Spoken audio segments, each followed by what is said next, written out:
I hear your question about succumbing to pornography again. Sounds like from this question that it's a repeated struggle, and it seems to you like a repeated failure. And I don't really know how to answer you because I would need to be with you in order to know how the devil is coming at you, because there are a couple different ways. It might be that you're the sort of person who you don't like the fact that you're enslaved to pornography, but you sort of see it as normal, and you see every time that you fall into pornography a sense of repentance that isn't really repentance, because what's happening is you just feel kind of ashamed of the porn, but you're not really willing to turn away from it. If you're in that category, I would speak to you with much more sharpness than I would if you're the kind of person, you very well may be, and I know many people who are in this situation, who are genuinely terrified of the slavery that porn has over them, and they think somehow that this means that something is wrong with them.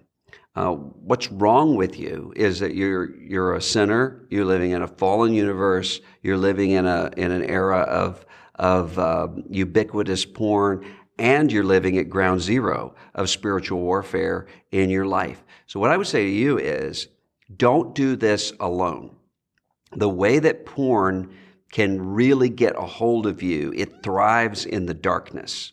And so the more that you keep it hidden, the more that this is going to continue to be a problem for you. And so what I would say is, break the spell.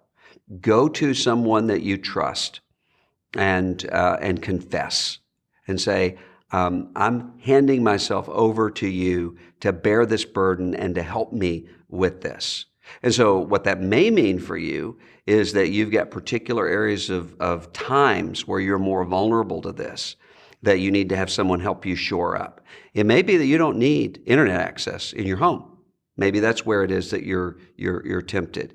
Maybe you're a traveling salesman, or you're a truck driver, and the point of vulnerability for you is when you're out of town. Maybe in that case, you don't need to have computer access when you're out of town. It's hard for you to see because you're in the middle of it.